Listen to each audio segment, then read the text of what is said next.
Ти не беше на гарата, бе? Ай се откъде ме бута, бе. И не занимавай хората за да... Погледни какво става тук, бе, брато. Чай, тръгна! Аре, май сама. Буклук. Брато, дай са махнем от тук. Дай, ще отидем на сушенка. Удари ли се? Ей, живей. Аз на вас ви исках 10 стотинки и ви не ми дадете. Чакай малко, Не, млякото ми! Вък няма, нищо не ти направили, а. Какво се развика тук целият подлез? Имаш ли пари? Господ да те Дай пази. си обиреме кашончетата, човек. Ами най-трудното в тази задача беше като се сблъскаш с някой човек, който е добър. Защото в началото имаше хора, които ми отказваха да ми дадат пари. Аз наистина се чувствах много зле и съвсем естествено ми идваше да плача от това, защото изведнъж се сблъскваш с някакво много голямо зло. Обаче в един момент, когато някой, примерно един мъжът с оранжевото яке, той ни подаде банички. Не, нямам много пари, смисъл. Мога да дам малко храна. Аз искам баница. Нещо, каквото и да е. И даже ни каза, че няма много пари и не може да ни даде, но ще ни даде храна. И това беше толкова мило. Аз се чувствах супер виновна след това. И някакси това е сякаш най-трудното. Искаш ли песен да ти изпеем? А?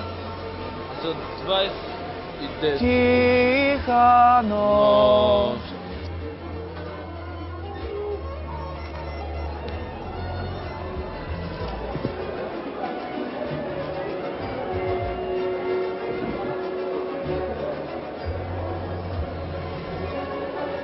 Вали да танцуваме.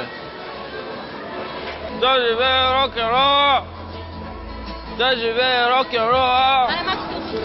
Чакай, бе, какво правиш, бе? Не съм си, бе, човек. Не са. Момичето изкарва някакви пари, бе. Отмести се, бе. Какво правиш, бе? Отмести се, бе.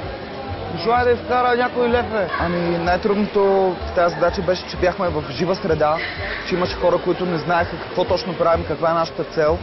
И до известна степен хората, които си изкарват тук прехраната, ни смятат за спекуланти, защото ние прецакахме 2 часа от тяхното работно време, пари, които те можеха да изкарат. Върни го! Това е моето вино, бе!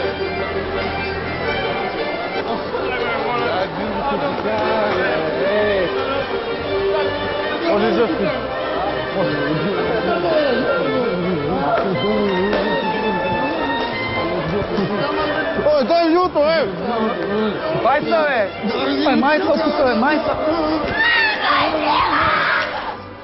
Най-странното е, че ми предложиха лепило да дишам. Освен това ни даваха, слава богу, там цигари разни, такива неща, храниха ни, бихме се, няма пострадали, всичко е наред. Деца, не правете това от дома си. Ей! Удари го ца! Аз ще те слушам. Малко, не се такова.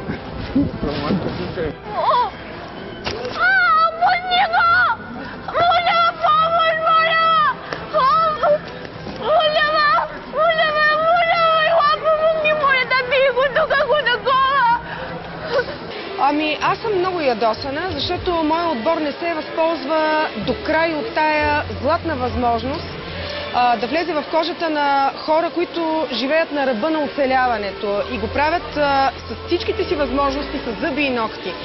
Мисля си, че моите дечица са израснали в лукс, в удобство и за това ги чака 2 нощи спане на гарата, за да влязат съвсем в кожата на тези същества. Ужасно съм ядосана, ще ви бия. Най-трудното беше парите, които трябва да се изкарват, но въпреки това съм изкарал 2-3 лева някъде. Изкарах 30 стотинки и една баничка изядох. Събрах около 3 лева. И една фиба и ядох баничка, шоколад, хляб и прясно мляко.